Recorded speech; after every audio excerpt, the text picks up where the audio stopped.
Usually, when a company talks about the threat of artificial intelligence on an earnings call, management is playing defense. Oh, absolutely. It's usually a lot of damage control. Right. They're trying to reassure investors that their proprietary software won't be replaced by some large language model. Or that their workforce is somehow immune to automation, yeah. Exactly. But on a Tuesday earnings call, the CEO of a multi-billion-dollar real estate giant he said the quiet part out loud. He really did. He admitted he is actively using the threat of AI to strong-arm smaller companies into selling themselves at a massive discount. It was honestly one of the most ruthless, opportunistic, and frankly just brilliant admissions of M&A strategy we have heard this entire quarter. Yeah, it was wild to hear. I mean, we are looking at a company leveraging an existential technological threat to artificially suppress the purchase multiples of their acquisition targets. It's incredible. It really is. So welcome to a special Talk Tickers edition of our Deep Dive. Glad to be here for this one. Yeah, our mission today is to cut through all that Wall Street corporate speak, isolate the hard data, and really translate the mechanics of the Q2 2026 earnings call for Colliers International Group Inc. That is ticker symbol CIGI for those following along. Right, CIGI. Yeah. The call happened today, Thursday, July 30, 2026. Fresh off the wire. Exactly.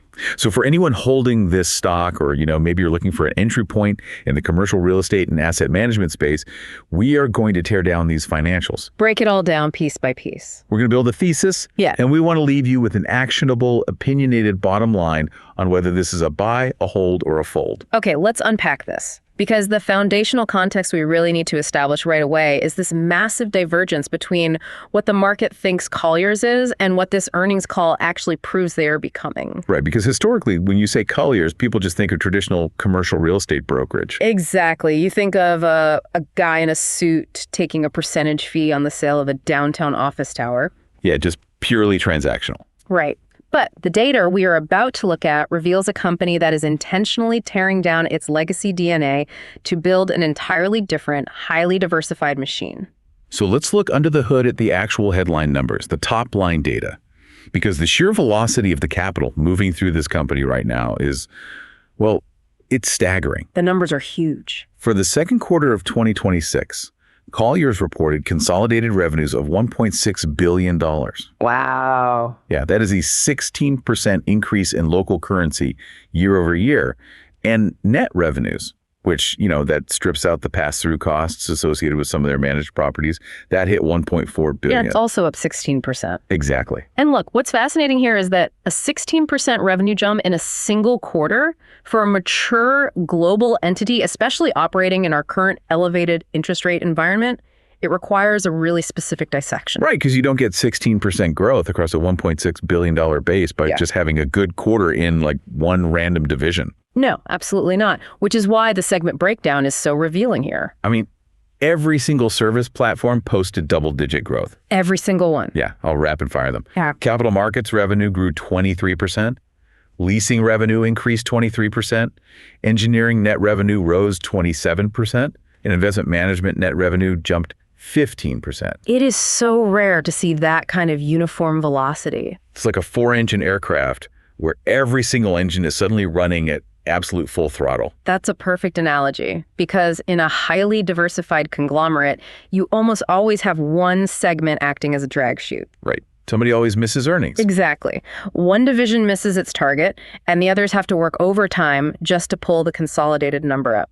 But here, all 4 primary growth engines are operating at peak capacity simultaneously. So let's pull those engines apart a bit, starting with capital markets being up 23%. Right, which is driven by the Americas and the Asia-Pacific regions. But mechanically, how does a commercial real estate firm post a 23% jump in capital markets when interest rates are still sitting at elevated levels? Yeah. Especially compared to that old zero interest rate era we used to have. That's a great question. Are financing conditions actually improving that much, or is this just seller capitulation? Well, it is a combination of both, actually.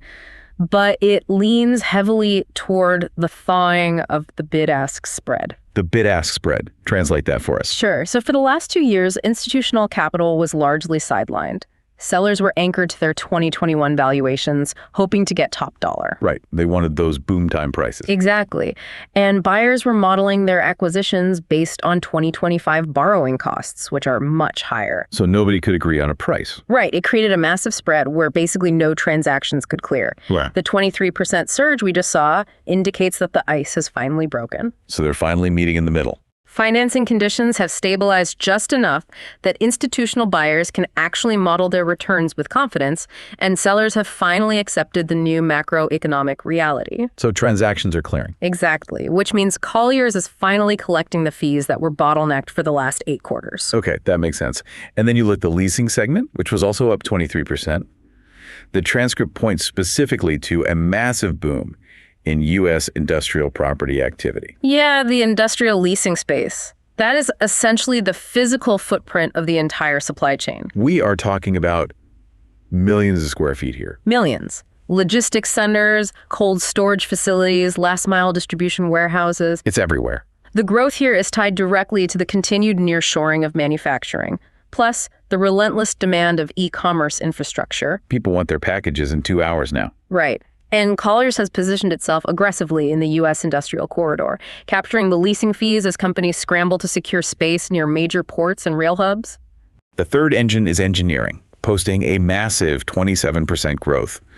Now, management noted this was supported by acquisitions, which we are definitely going to explore deeply in a moment. Oh, we have to. It's a huge part of the story. Right. But it also included a very solid 5% internal organic growth. Which is key. That tells you the underlying business isn't just buying revenue. They are actually winning competitive bids and expanding their existing contracts. And finally, investment management was up 15%, driven entirely by new capital commitments. So the top line is incredibly robust, $1.6 billion in the door. It's a great headline number. But, a massive top line is just a vanity metric if the operating costs eat it all. Always. So let's translate this into profitability. Let's do a profitability check. Right. So management reported adjusted EBITDA, which, for our listeners, that essentially serves as the truest metric for their core operational cash flow. Earnings before interest, taxes, depreciation, and amortization. The actual cash they are generating from operations. Exactly. That came in at $205 million. That is a 14% increase year over year. So they grew revenue by 16%, and their operational cash flow grew by 14%. That is a really solid flow through. It is. It tells the market they didn't have to slash their pricing or wildly inflate their operating expenses just to capture that new revenue. They are maintaining strong pricing power. But this brings us to really the first real shadow in the financial reporting.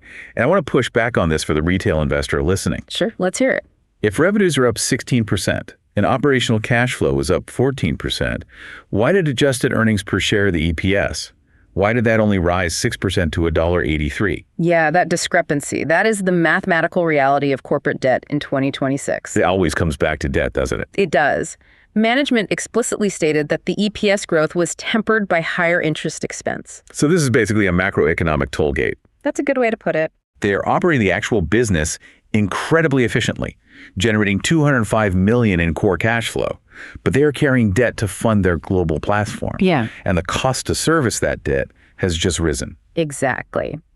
A company like Colliers uses a mix of fixed and floating rate debt to finance its acquisitions and operations. Right. When central banks maintain higher benchmark rates to fight inflation, the carrying cost on the floating portion of that debt, or any debt that needs to be refinanced, it becomes significantly more expensive. So the business itself is wildly profitable at the operating level. Yes, but the capital structure requires a higher interest payment before that profit can trickle all the way down at the bottom line for the shareholder. It is such a vital distinction for a retail investor to understand. A business can be operating flawlessly and still see its EPS squeezed by the macro cost of capital. Absolutely. But this dynamic, the volatility of real estate and the cost of debt is exactly why the most critical data point of this entire earnings call isn't actually the top line revenue. No, it's not. It is a single percentage point regarding the origin of their earnings. Management highlighted that 70% of Colliers' earnings now come from resilient, recurring sources. And that 70% threshold, that represents the completion of a multi-year metamorphosis for this company. It's the holy grail of revenue. It really is. Because commercial real estate brokerage is inherently transactional. Yeah. It's cyclical, feast or famine. You broker a massive deal, you take a huge fee, and then you start the next quarter at zero. Exactly. You start from scratch. And if a recession hits or rates spike, transaction volumes just plummet and your revenue effectively vanishes overnight. Which is terrifying for a public company trying to provide steady returns to shareholders. It's a nightmare for forecasting. The legacy model is completely at the mercy of macroeconomic winds. But by pivoting the weight of the company heavily into engineering and investment management, Colliers has constructed this massive financial shock absorber. Yes, because engineering contracts for infrastructure are often a 5 to 10-year agreements. They have built-in billing milestones. So the money just keeps coming. Right. And investment management generates fees based on total assets under management, meaning they collect a steady percentage every single quarter, regardless of whether they buy or sell a single building that month. They completely took the transactional volatility out of the business model. They insulated the balance sheet. And a massive catalyst for securing that 70% recurring revenue base is their recent acquisition of Ayesa. This was heavily emphasized on the call. Oh, as a major focal point. They didn't just bolt on some small boutique firm. They absorbed 3,300 engineering professionals across 23 countries. The strategic value of the Ayesa acquisition operates on multiple levels, and it starts with their core competency. Ayesa is a global leader in highly specialized infrastructure. Right, and CEO J. Stuart Hennick specifically highlighted their dominance in designing and building desalination plants. Heavily concentrated in the Middle East and Latin America, yeah. I mean, if you look at the geopolitical and environmental macro trends for the next 50 years, water security is arguably the single most critical infrastructure constraint on the planet. Without a doubt. Nations in arid regions just cannot grow their economies. They can't build housing or support industry without massive, scalable fresh water supplies. And desalination is not just some commodity engineering task. It requires incredibly complex mechanics. It's not just basic plumbing. No, we are talking about managing reverse osmosis membranes, handling extreme pressure systems, mitigating the environmental impact of brine disposal, plus optimizing the massive energy load required to run the facility. So by bringing Ayesa in-house, Colliers now owns the intellectual property and the human capital to bid on, design, and manage the most critical infrastructure projects in some of the fastest growing regions on Earth. But you know, the underlying brilliance of the Ayesa acquisition isn't just about water security or exportable expertise. Right, it's a financial play too. Exactly. It is about fundamentally solving a financial vulnerability in Colliers' own quarterly reporting. Management touched on how Ayesa solves the issue of seasonality. Defeating the weather, basically. Yeah, let's break down the mechanics of why a global engineering firm actually cares about the weather. Because before Ayesa, Colliers' engineering division was heavily concentrated in North America, specifically Canada and the northern United States. Right. And if you are an engineering firm, your profitability is driven by your utilization rate. That's the percentage of time your engineers are actively billing hours against a project. And what happens in Canada between November and March? The ground freezes solid. You have 3 feet of snow. Exactly. You cannot efficiently survey land or pour foundations or conduct outdoor structural assessments during a severe northern winter. So historically, Colliers would see this massive drop in engineering utilization rates during the winter quarters. Because they are still paying the salaries of their engineers, but the billable hours just plummet because the weather halts the physical work. It created this volatile seasonal dip in their cash flow every single year. And to Ayesa. Right, because they operate in Spain, Latin America, the Middle East, and Australia. The CFO, Christian Mayer, he pointed out that Ayesa softens this historical seasonality because they operate almost exclusively in markets with stable, year-round, warm climates. There are no snow delays in Dubai or Madrid or Sydney. None at all. So Ayesa generates a highly consistent 24 to 26% of its revenues and EBITDA in any given quarter all year round.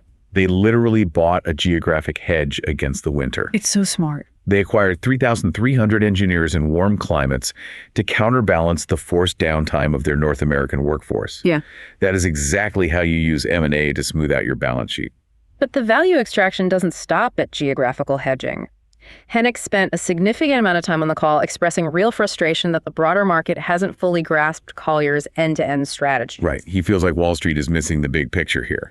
He believes Wall Street is still valuing Colliers as three distinct silos: a real estate firm, an engineering firm, and an asset manager, rather than seeing how these divisions interlock to capture exponential value from a single client. Here is where it gets really interesting, because he used data centers as the prime example to explain this multiplier effect, and it is just a brilliant illustration of the modern infrastructure lifecycle. It really is.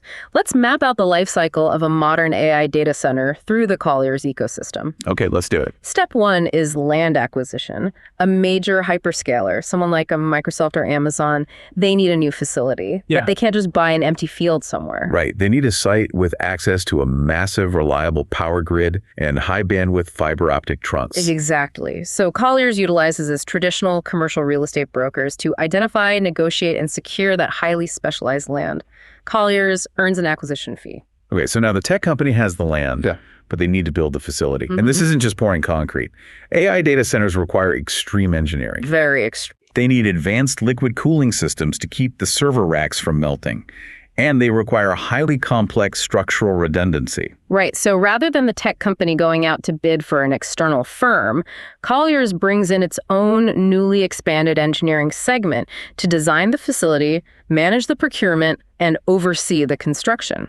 Which means Colliers captures a massive, multi-year, recurring engineering fee. Then comes a capital constraint, because building a state-of-the-art data center requires hundreds of millions of dollars. And the client might prefer to keep their own capital light, opting to lease the facility rather than own it outright. Exactly. So Colliers steps in with its investment management arm, specifically Harrison Street. And Hennick noted that Harrison Street has already deployed over $6 billion into digital and data center assets. Right. So Harrison Street provides the capital to fund the development.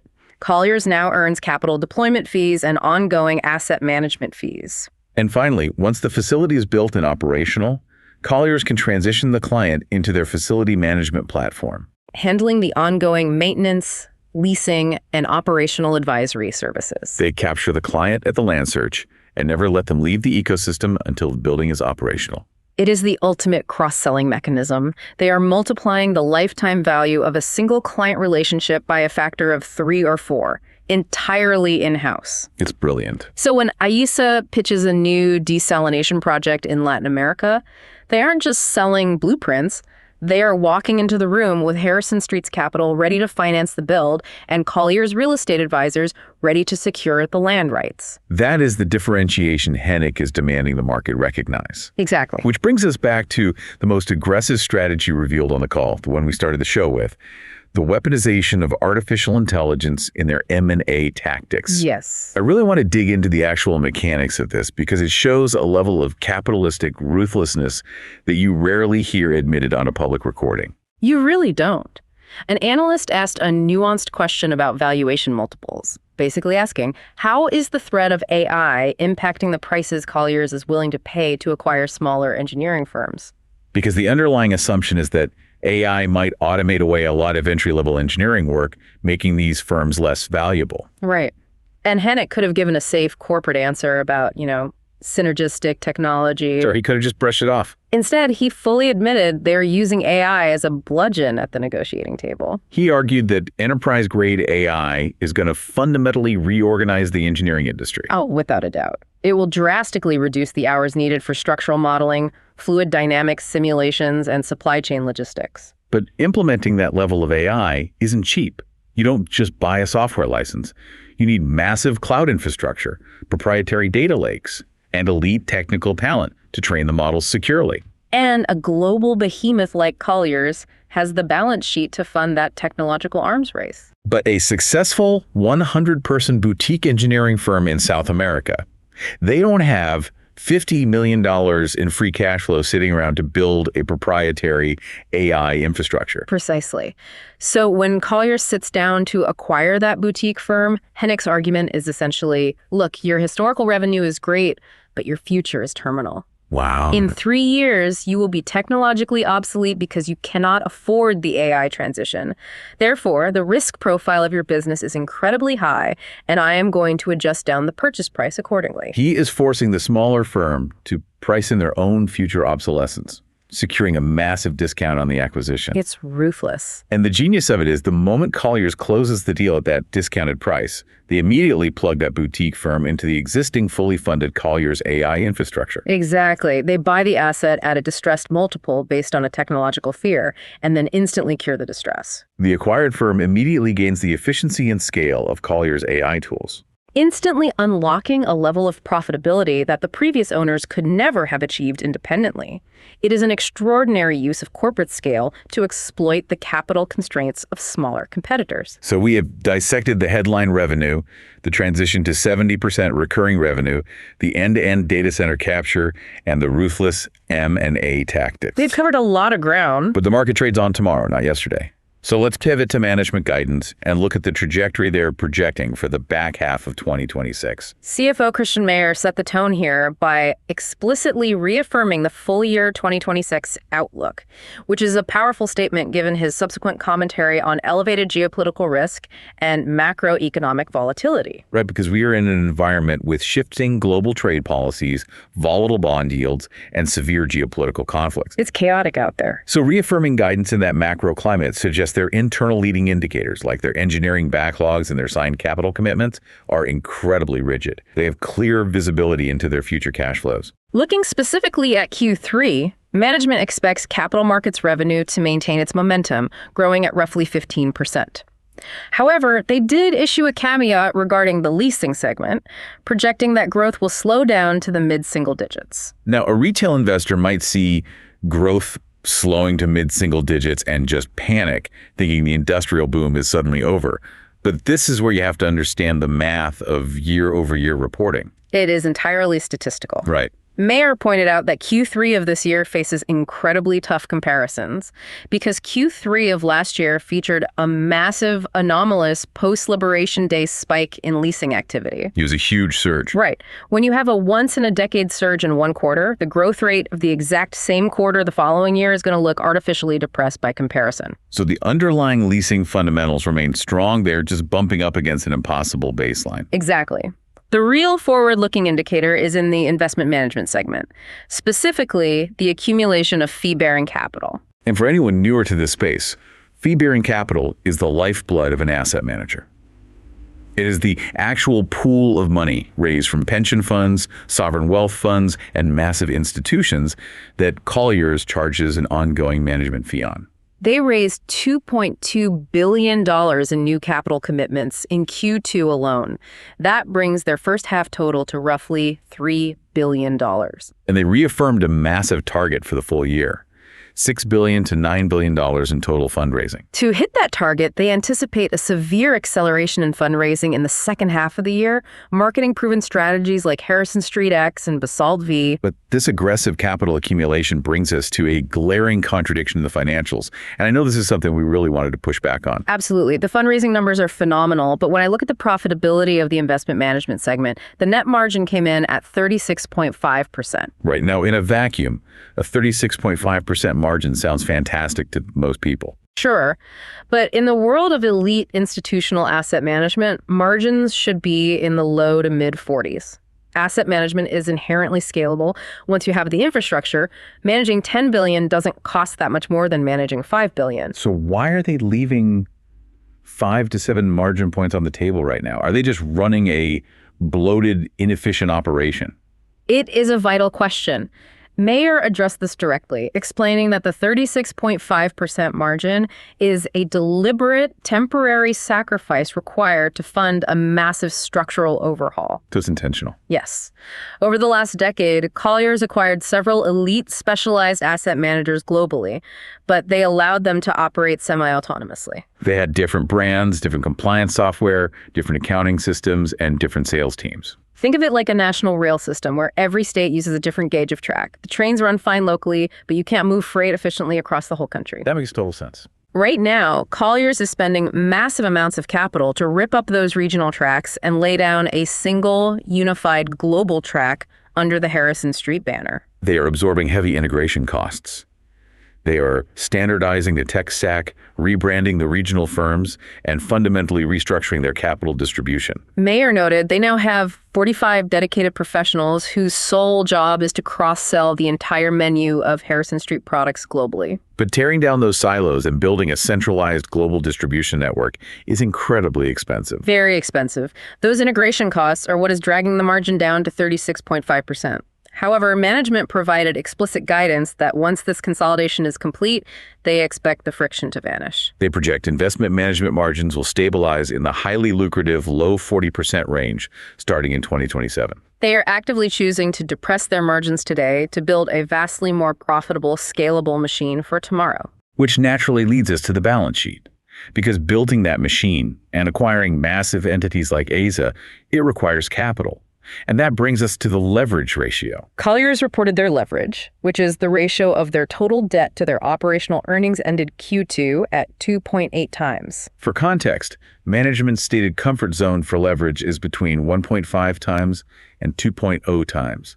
Sitting at 2.8 times means they're carrying a heavier debt load than usual. Right, which they explicitly justified by the strategic necessity of closing the Ayesa acquisition. So they levered up to buy the desalination and weather hedging engineers.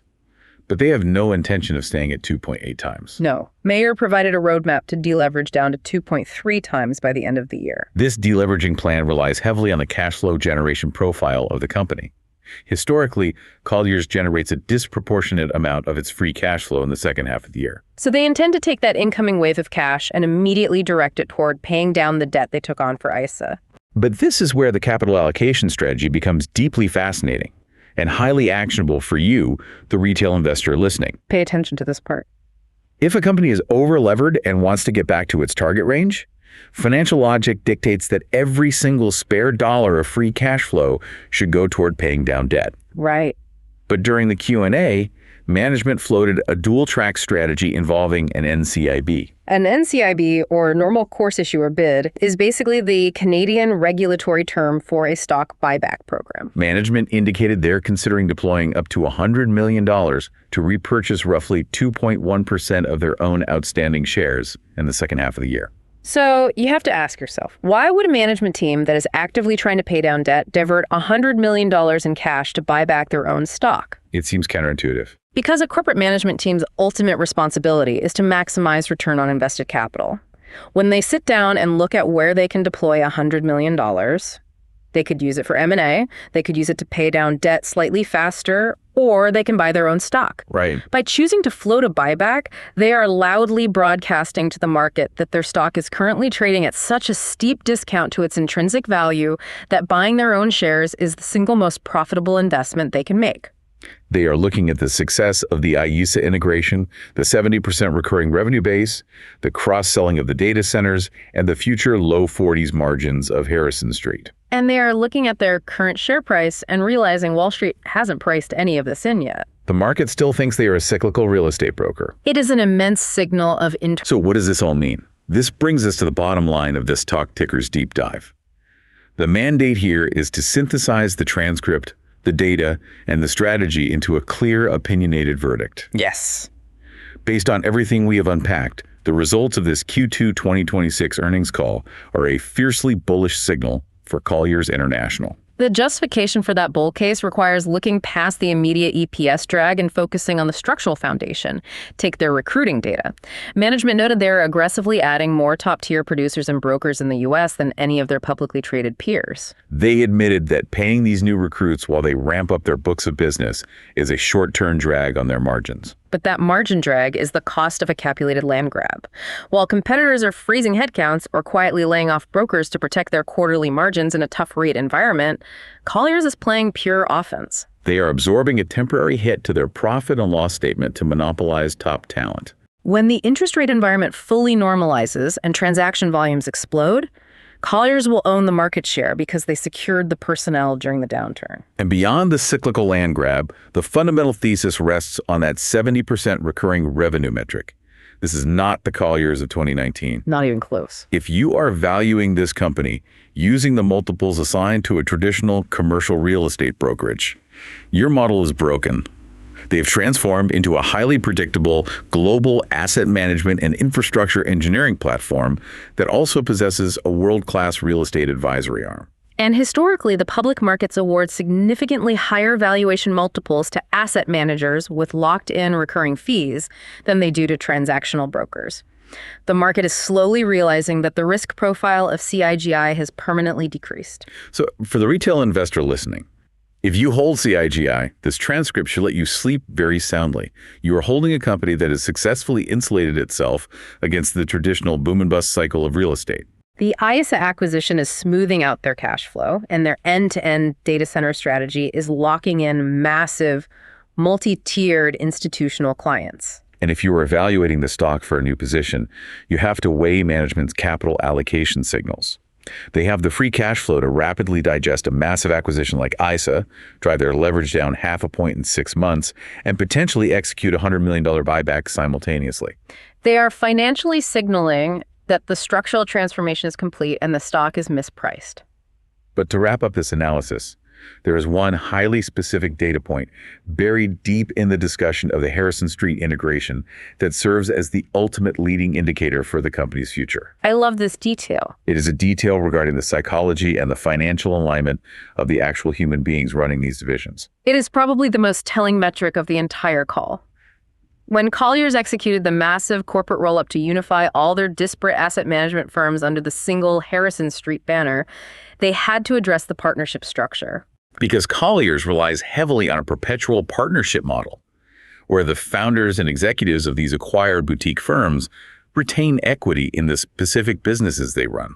It incentivizes them to keep performing. But when you collapse all those boutique firms into one giant global entity, you have to resolve that fragmented equity. Right. So Colliers gave every single partner in those various investment strategies a choice. They could take a buyout, essentially cashing out their equity in their specific silo and walking away rich. A huge payday. Or they could choose to roll their equity into the newly unified global Harrison Street platform. They could trade their localized ownership for a smaller slice of the massive global pie. They had the chance to take millions in cash off the table, completely de-risking their personal wealth. But according to CEO J. Stewart Hennick, 100% of the partners chose to roll their equity in. Every single one of them. Every single one. As a direct result, those internal operators now collectively own roughly 25% of the massive Harrison Street platform. You want to talk about skin in the game? That is 25% insider ownership. It forces you to ask a very simple question. The insiders who see the granular daily health of the business, who see the actual engineering backlogs, who know the margins on the data center deals, and who understand the power of the AI, M&A strategy. Right. If those insiders unanimously refuse to cash out and instead bet their entire personal fortunes on the unified vision of the company, what does that tell you about where they think the valuation is going? It tells you they believe the massive wealth generation event hasn't happened yet. They're holding their equity because they see the 16% revenue growth, they see the margin expansion coming in 2027, and they know the market is still valuing them as a legacy brokerage. They want their equity to compound as the market wakes up. It is the ultimate confirmation of the structural thesis. The people building the machine refuse to sell their shares in it. It's an incredible vote of confidence. We started this deep dive talking about a CEO weaponizing AI to secure discounted acquisitions, and we end it with insiders betting their fortunes on a massive, recurring revenue infrastructure machine. The legacy DNA of Colliers is gone. The data is clear, the macro strategy is ruthless, and the underlying cash flow is robust. Thank you for joining us for this specialized Talk Tickers deep dive. Keep questioning the consensus, keep translating the jargon, and always dig into the data. Until next time.